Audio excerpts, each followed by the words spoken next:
About a day ago in a dev letter, Kuro stated that they wanted to give compensation to the players in the form of 10 standard banner pools as a means to apologize for the poor experience following the launch of the game.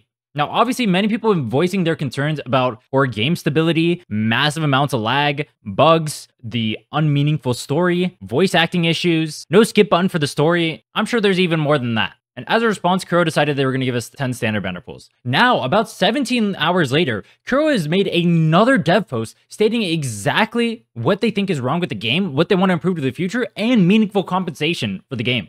Now, obviously, this dev letter is in Chinese, so we're going to be reading a translation over here by Narushio. So shout out to them for this. Wuthering Waves, announcement on gameplay and experience issues and continuous optimization. Dear Rovers, since the launch of Wuthering Waves, we have received numerous feedback regarding the game experience issues.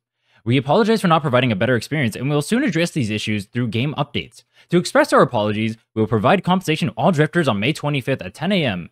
in the form of 10 floating gold waves, which are the limited banner pools. In addition to ongoing performance optimizations, here are specific adjustments and key development directions for game content. Before we continue reading the rest of this, 10 limited banner pools is already pretty good compensation as far as gacha games go.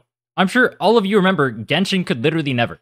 But actually, the part that I think is more important, the part that I want to talk about, is the fact that in this dev letter, rather than just saying, oh, we're doing bad and we'll do better in the future, they're going to be listing a set of things that they need to improve on and how they're going to improve on them in the future.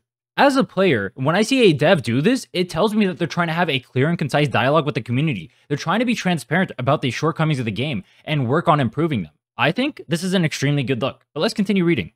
Skip function optimization. We will address feedback about the limited scope of the skip function, unclear skip button display, and lengthy main storyline. The optimization will include full storyline skips and the ability to revisit skip text and cutscenes. Specific changes include updating the skip button icon, significantly expanding the scope of skippable main storyline, including prologue in the first act, supporting skip for stationary dialogues, opening Resonator Yinlin's companion task soon. Due to technical limitations, cutscene skips cannot be implemented for now. We appreciate your understanding. So already, one of the biggest complaints about the game, obviously the story, is getting some updates to it. They're saying that they're going to reduce the time inside of the story. They're going to fix one of the issues that a lot of players had, which was not having a skip button. One of the biggest complaints they had inside of Genshin, and one of the things a lot of players were looking forward to inside of Wuthering Waves. There are many people who play this game specifically for the combat and open world experience, and so they don't really care about the story.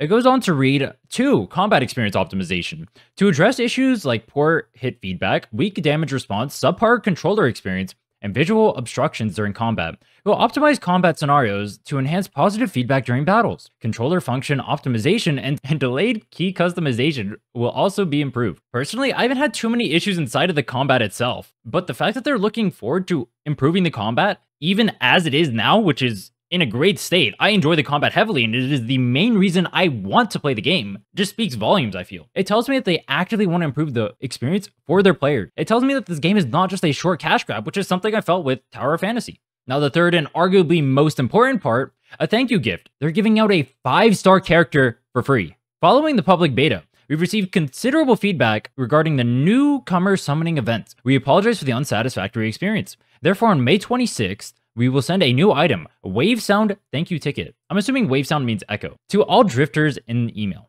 allowing you to select one permanent 5-star. I think that this means even for your reroll junkies out there, you guys are going to get even more 5-stars, though most of the people rerolling are probably rerolling for limited characters. A response like this, though, giving a 5-star character straight up, tells me, once again, this game is not a cash grab. Why would you ever give a 5-star character in a game that is just straight up a cash grab? It tells me that they care about their community, and most importantly, it tells me that they give reasonable compensation for big issues within the game. The lag issues are huge. It made the game virtually unplayable anytime I'd experience it. I actually hated that part of the game, and it was the most miserable time I had playing the game. Now, it's something I haven't really experienced since the hotfix, so I'm not sure if it's fixed yet or not. The fact that the compensation is meaningful and probably hurts their bottom line tells me that it's a legitimate apology to the players. The fact that they give you a list of things that they want to improve going into the future, including things that people already praised, like the combat, tells me that they legitimately care about the game. Now, I've never played a game from Kuro Games before. I'm not a Kuro Game simp. I never played Punishing Grey Raven, and I don't exactly hate MiHoYo either. You can even see Star Rail on my taskbar over here, speaking of that. But I can't be the only one thinking this is something that MiHoYo would literally never do. They would never do this. The fact that the devs of Wuthering Waves are able to make a dev letter like this, that speaks to the players, that speaks that they legitimately understand the issues in such a short amount of time, I think speaks volumes for them. I didn't expect the game to be perfect, and frankly, I was a little bit disappointed by the launch of the game. I was expecting a little bit better.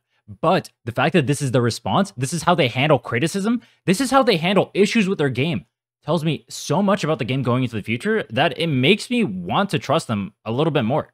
I have no faith in miHoYo to do anything virtually ever. Every single experience I've had with them is them just constantly shafting their players. And it's not just the miHoYo thing that does this either. That's my experience with Blizzard too. There's a reason I will never play a Blizzard game. There's a reason I will never play an Activision game. There's a reason why I will never play an EA game. These games suck.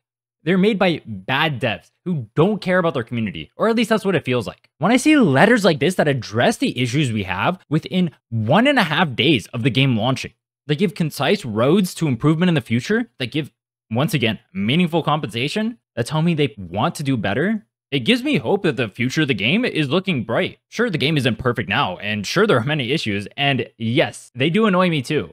But I will say, for now, this is a pretty good look. Now, the rest of their letter reads, ongoing optimizations and continuing development. We will continue to optimize game content with more features and activities in development. Upcoming enhancements include improving some NPC art assets, adding layered map functions, more sound-borne transformation gameplay, I'm assuming once again that means echo, and more. We acknowledge that Wuthering Waves still has many shortcomings. We will continue refining game content and experience. Oh, the game content and experience.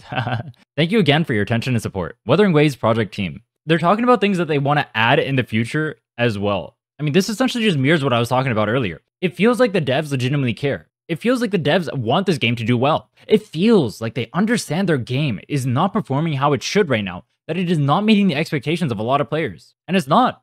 But it's small things that they can change to fix, and that's why I think Wuthering Waves is probably going to be a better game than Genshin was. At least for me personally. Maybe the story never ends up being close to as good as Genshin's, but I don't play Genshin for the story either. There's a reason why so many people wanted a skip button.